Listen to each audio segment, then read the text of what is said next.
Good morning, everybody. It's Paul with reporting live from my sofa. How are you? I'm doing good. It is July 5th, also known as the day after every dog's nightmare. We spent the entire evening on the floor, cuddling and waddling Bailey, Buster, and Roscoe. But all is well now. Bailey's still a little turned up, but that's pretty normal for her. So, all is well in sofa land. The cushions are fluffy, the throw pillows are tchotchked up with that little karate chop thing, and we are ready to go. So today, you know what we're talking about. We have numerous updates about the Dulos case. So, without further ado, let's go.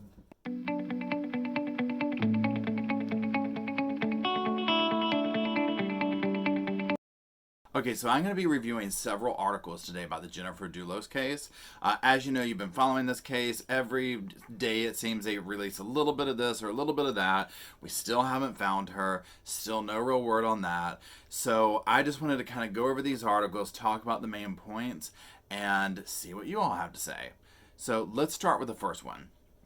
Police chief predicts more charges in the case of Jennifer Dulos, the missing Connecticut mother.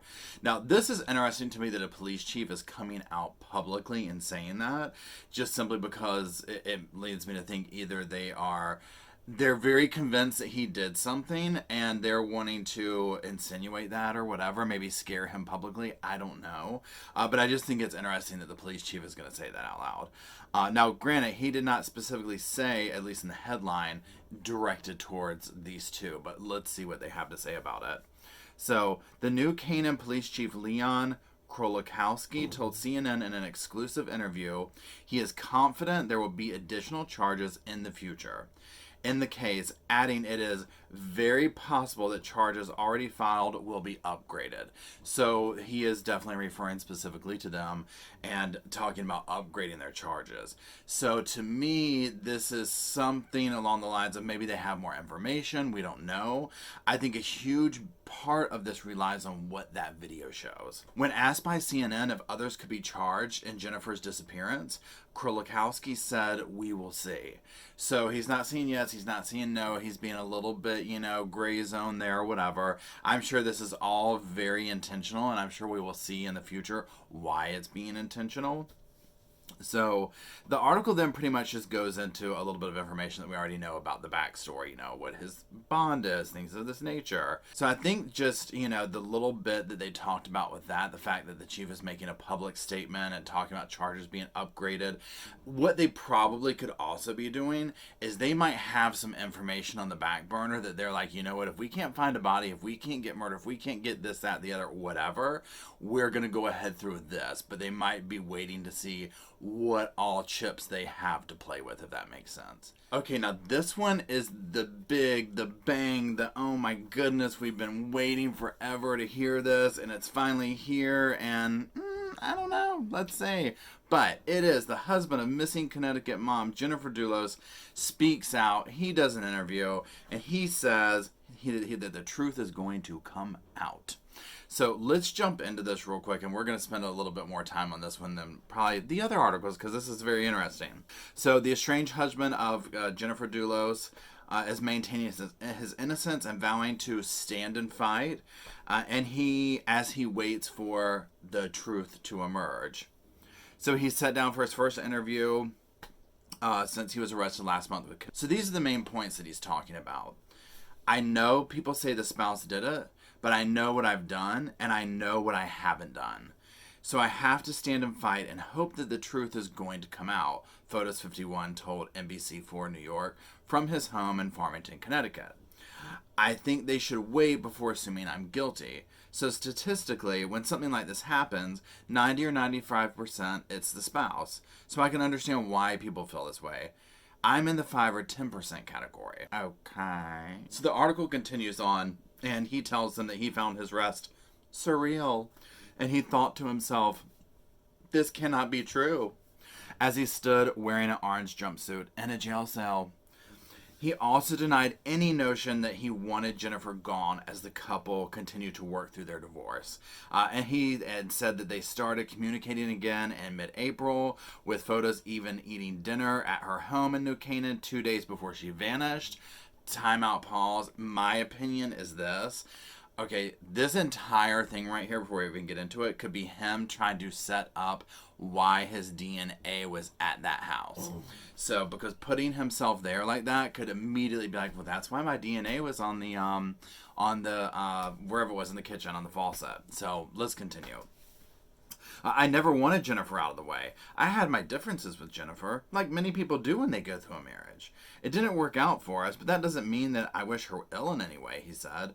Of course I'm worried about her. I feel like somebody's sitting on me, on my chest.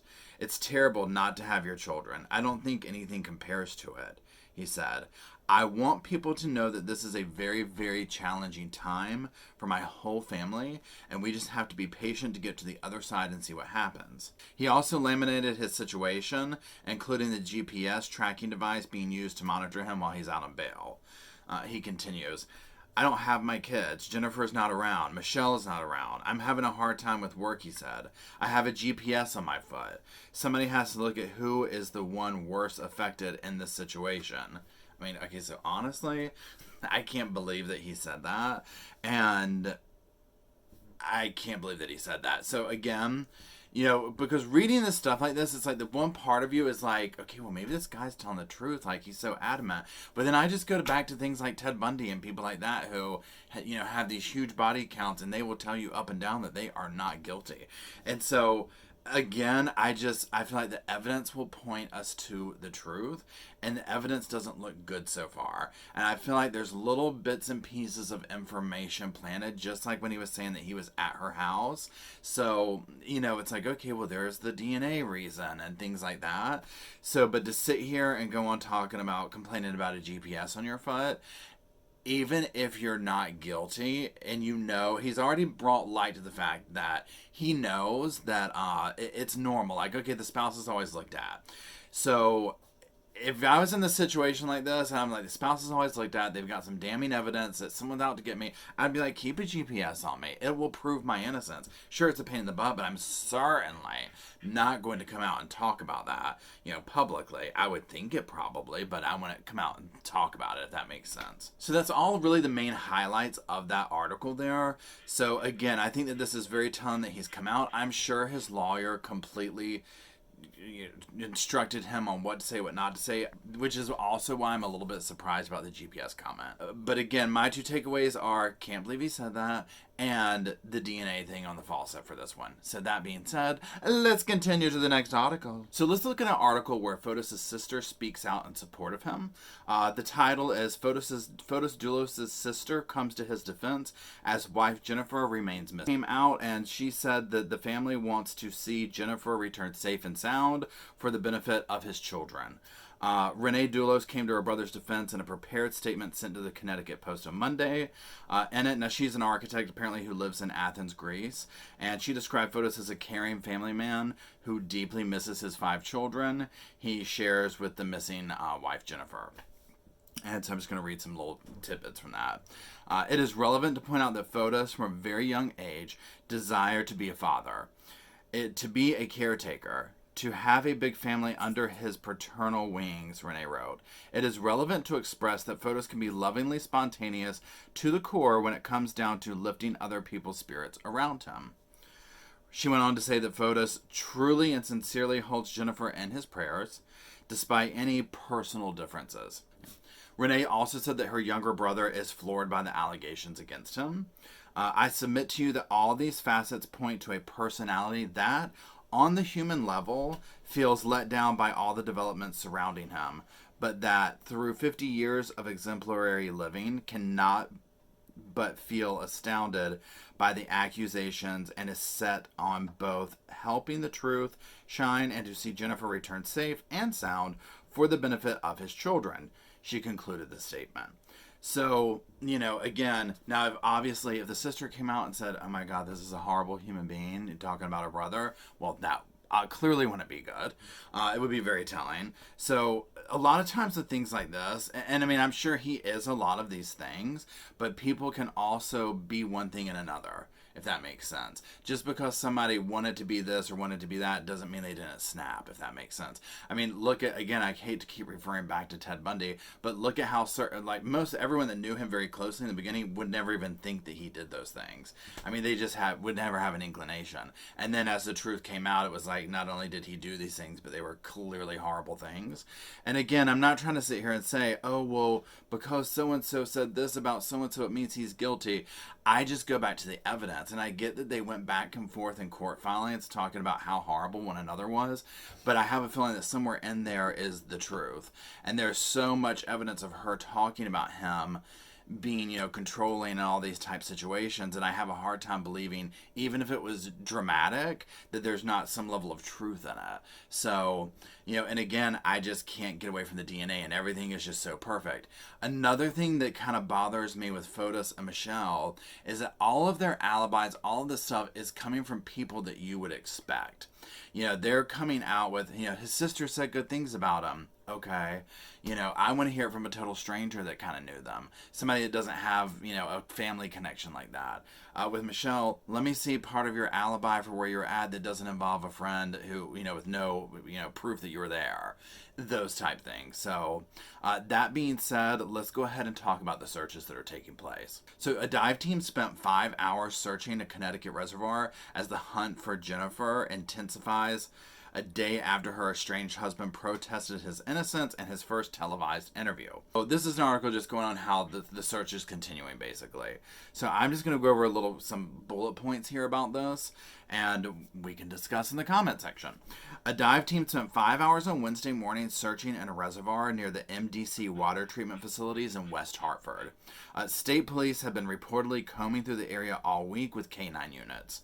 The update comes just a day after Jennifer Dulos' estranged husband declared his innocence in the first TV interview. Then it just basically goes into stuff that we've already covered in that interview. Yeah, basically, they've gone onto this area to search, obviously for her remains or any kind of clues or whatever. I just think it's interesting. They are very intent, which, I mean, they should be. I think it's interesting and good is what the better way to say it, that they are not giving up. And just because we were all disappointed that nothing came about in the trash place that they were searching. Obviously, that's where probably a lot of evidence went since they disposed of stuff in garbage cans.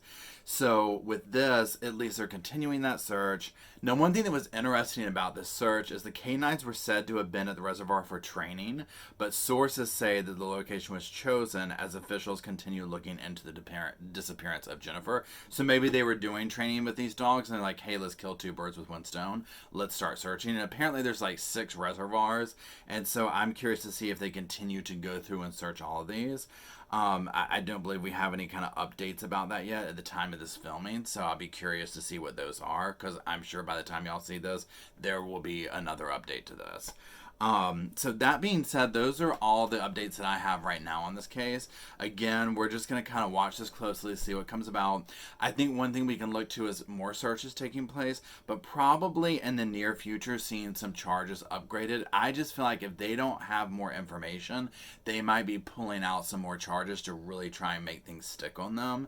And again, if we could see what evidence they have, which obviously there's reasons for that, mostly I'm speaking about that videotape. I just really feel like the videotape is the defense's way of saying you can't pin this on Michelle or Fotis because you can't identify their faces, even though all the circumstantial evidence points to it being them. So I'm so curious to see what that says. Anyways, I hope y'all are going to have a great weekend whenever this video catches you. Thank you for your support. Check out all the links in the description down below if you want to follow me, support me, hang out with me, whatever. And I'll talk to y'all soon. Bye-bye.